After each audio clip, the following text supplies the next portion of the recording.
तरासना पड़ता है हर चीज को।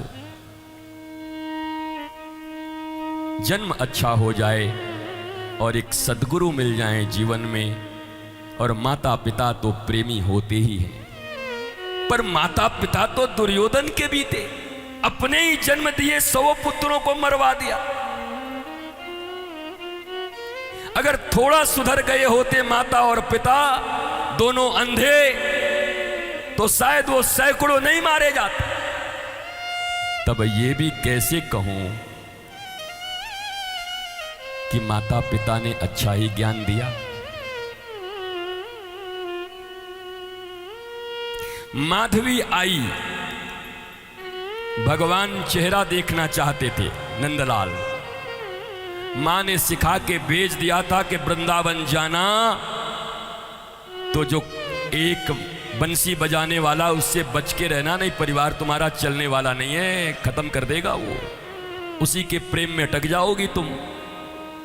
मैया सिखा के भेजी थी। अब माधवी ने वही सुन लिया, और जब आई विवाह करके तो छोटे से नंदलाल श्याम सुंदर डोली के पीछे पीछे दौड़ते थे। ओ भाभी जरा मुखड़ो दिखाओ, मुंह तो दिखाओ। और वो बोली, अरे इसी से बचने के लिए कहा था मेरी मां ने, सोई और पर्दा खींच दी। श्याम सुंदर पीछे पीछे रहे, अरे मोड़ा दिखा दे दिखा दे दिखा दे। अंत में श्याम सुंदर थक गए और कहा, चिंता मत कर, आज तैने अपनो मोहड़ो मोहनाए दिखायो, या जन्म तो छोड़ दे, अगले जन्म में भी रोए रोए मरेगी, तब भी तुझे मोरे मुंह देखने को नहीं मिलेंगे। वही माधवी मीरा बन करके आई जो भगवान के लिए रो रही थी। कभी कभी कोई सीख गलत भी पड़ जाती है, अज्ञानता में दिए गए सीख गलत भी पड़ जाते हैं। इसलिए सीख तो समाज के संत, शास्त्रज्ञ, विद्वज्ञ, वेदज्ञ, गुरुदेव से सीख करके ही अपने बच्चों को देना। मेरी मां, तुम्हें भी अपने बच्चों को कोई ज्ञान देना हो तो किसी निष्णात गुरु से, शास्त्र पढ़ने वाले से, किसी ऐसे संत महापुरुष से पूछना कि हे गुरुदेव प्रभु, मेरे बच्चों को मैं बहुत संस्कारवान, सुखी, आनंदित और बहुत बड़ा बनाना चाहती हूं, मुझे क्या उनको शिक्षा देनी चाहिए? पूछ लेना जरूर। ये मत छाती फुलाए चलना कि हम मम्मी हैं, हम दूसरे से पूछेंगे क्या। मम्मी तो वो भी थी, रावण की भी मम्मी थी, कैकसी। रावण की मां ने अगर रावण को बचपन में गलत शिक्षा न दी होती तो रावण भी बड़ा विद्वान और वेदज्ञ था साहब। पर मां ने ही सिखा दिया था, तुझ में है, तूने मेरा दूध पिया है तो बिल्कुल मेरे जैसा है।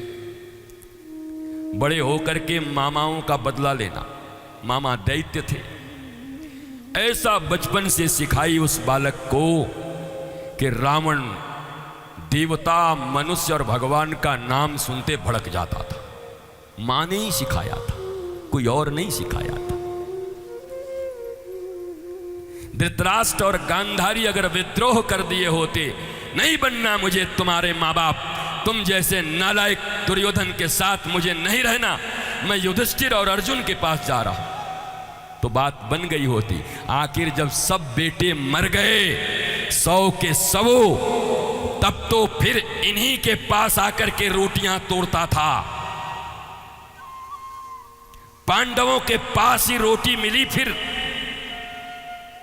उस धृतराष्ट्र को, तो जीते जी क्यों नहीं आ गए थे धर्म के पक्ष में?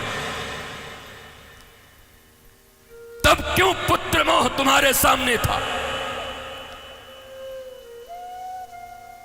उस दिन आ गए होते तो कम से कम विकर्ण तो बच जाता। विकर्ण पांडवों के पक्ष में रहता था, वो दुर्योधन का भाई था। अगर बाप मां आ गए होते तो कम से कम 60 से 70 बच्चे इधर आ जाते, बच जाते। तुम बताओ, व्यासपीठ से क्या ये आशा रखते हो कि वो धृतराष्ट्र और गांधारी को माता पिता होने का दर्जा दे दें?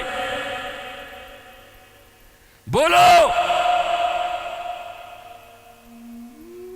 वो कैसे माता पिता हैं जिन्होंने अपने ही बच्चे को मरवा दिया? रक्त रंजित होकर के 100 के 100 बेटे पड़े थे कुरुक्षेत्र में। चील और गीत उनकी आंखों को निकाल रहे थे। दुर्योधन घसट घसट कर चल रहा था, जांग टूट गई थी, रक्त रंजित हो गया था। कैसे कह दूं कि वो मां बाप थे?